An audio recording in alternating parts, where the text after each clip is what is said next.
Hello everyone, अब हम देखेंगे क्लास 8th की चैप्टर 3 की एक्सरसाइज 3B, जिसमें आपको कुछ टर्म्स और कंडीशंस याद रखनी है, जो मैं आपको क्वेश्चंस के साथ ही एक्सप्लेन कर दूंगी। जैसे कि आपको फर्स्ट क्वेश्चन में बताना है कि जो हमें नंबर्स दिए हुए हैं क्या वो परफेक्ट स्क्वायर हैं। तो इसमें आपको जो पहला रूल है वो याद रखना है। पहला रूल क्या कहता है कि 2, 3, 7 एंड 8 ये चार नंबर किसी भी डिजिट, किसी भी मतलब आपको जो इक्वेशन दी हुई है उसके एंड में अगर ये चार नंबर आते हैं तो वो नंबर कभी भी एक परफेक्ट स्क्वायर नहीं हो सकता। फॉर एग्जांपल जैसे कि आपको दिया हुआ है 5, 6, 7, 2, तो इसके यूनिट प्लेस पर क्या आ गया 2, तो आप लिखेंगे no it is not a perfect square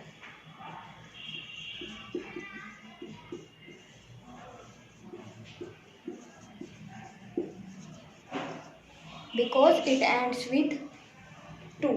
अगर इनमें से कोई भी नंबर हो एंड में 3, 7 या 8 तो भी आप यही आंसर लिखेंगे। अगर आपके पास आंसर के एंड में हो 4, 6 तो आप क्या लिखेंगे, yes it is a perfect square. Second जो रूल है वो क्या कहता है कि कोई भी अगर आपके पास इवन नंबर है तो उसका स्क्वायर भी हमेशा एक इवन नंबर ही होगा। जैसे कि हमारे पास इवन नंबर क्या होते हैं 2, 4, 6, 8, 0, तो इनका स्क्वायर अगर हम देखते हैं 2 का स्क्वायर 4 इवन नंबर, 4 का square 16 even number, 36 even number, 64 even number. तो मतलब कि जितने भी इवन नंबर्स होते हैं उनका स्क्वायर क्या होता है, इवन नंबर। तो अब जैसे हमें सेकंड क्वेश्चन में यही पूछा है कि दिए गए नंबर्स में से कौन सा नंबर इवन है, इवन नंबर का स्क्वायर है। तो जैसे हमें दिया हुआ है 196, तो हमें पता है कि ये एंड विद 6 है तो ये इवन नंबर है, तो yes it is a square of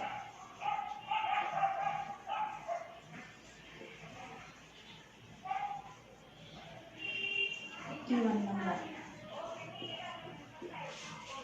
उसके बाद जो नेक्स्ट रूल है थर्ड क्वेश्चन में यूज होगा कि जो ओड नंबर हैं उनका स्क्वायर हमेशा एक ओड नंबर होता है। जैसे कि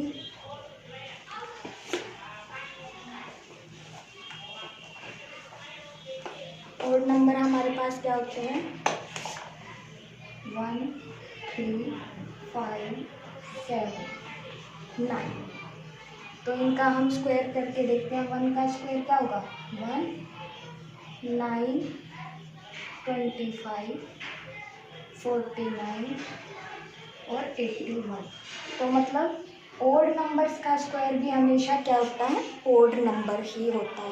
तो थर्ड क्वेश्चन में जैसे मान लीजिए आपको दिया हुआ 4, 4, 1, तो ये एंड हो रहा है 1 से, तो आप 1 को देख कर ही बता सकते हैं कि इसका स्क्वायर होगा वो भी एक ओड नंबर ही होगा, या ये किसी ओड नंबर का ही स्क्वायर होगा। उसके बाद फोर्थ क्वेश्चन में आपको दिया हुआ है कुछ ओड नंबर्स दिए हुए हैं जिन्हें आपको ऐड करना है बट विदाउट कैलकुलेशन। तो अब आप सोचेंगे कि बिना कैलकुलेशन कैसे ऐड हो सकता है, but yes it is possible in case of odd numbers. जैसे आपको कोई ओड नंबर दिया हुआ है 1 + 3 + 5, तो ये सभी ओड नंबर है, इनका सम हम बिना इन्हें कैलकुलेट कर सकते हैं। हमारे पास ये कितने नंबर है 3, तो हम 3 का कर देंगे स्क्वायर। 3 का स्क्वायर मतलब 3 × 3, आंसर आ जाएगा 9। और आप इनका टोटल भी करके देख सकते हैं 9 ही आएगा। 5, 3, 8 + 1 9, तो ये मेथड होता है। जैसे आपको 1, 3, 5, 7, 9, 11 दिया है। अब ये देखिए कितने नंबर है 1, 2, 3, 4, 5, 6, तो 6 का स्क्वायर 6 × 6 36। इस मेथड से होगा फोर्थ क्वेश्चन। उसके बाद आपको कहा गया है फिफ्थ क्वेश्चन में कि एक्सप्रेस करिए 81। अब आपको आंसर दिया हुआ है 81 और कहा है कि इसे ओड नंबर के सम के रूप में लिखना है। अब हमें पता है कि 81 किसका स्क्वायर होता है, 81 इज द स्क्वायर ऑफ 9, 9 × 9, तो हमें इसमें ओड नंबर के सम के रूप में लिखना है, तो हम कैसे लिखेंगे 1 + 3 + 5 + 7 + 9 + 11 + 13 + 15 + 17 कितने हो गए? 3, 6 and 9। तो हमारा ये आ जाएगा आंसर। अगर और ज़्यादा पूछे होते तो हम आगे एक्सपेंड कर देते हैं। नेक्स्ट हमें पूछा है पाइथागोरन ट्रिपलेट बनाना। पाइथागोरन ट्रिपलेट बनाने में क्या किया जाता है? पाइथागोरन ट्रिपलेट का हमारे पास फॉर्मूला होता है 2n n² + 1 n² - 1। जो भी आपको वैल्यू दी है, जैसे फर्स्ट पार्ट में आपको दिया हुआ है कि हमें पाइथागोरन ट्रिपलेट बनाना है 6 का, तो हम स्मॉलेस्ट वैल्यू 2n को लेंगे 6 के इक्वल, जो हमें दिया हुआ है क्वेश्चन में। तो यहाँ से n की वैल्यू क्या आ जाएगी? 6/2 3। तो इस वैल्यू को हम पुट करेंगे इसमें और इसमें।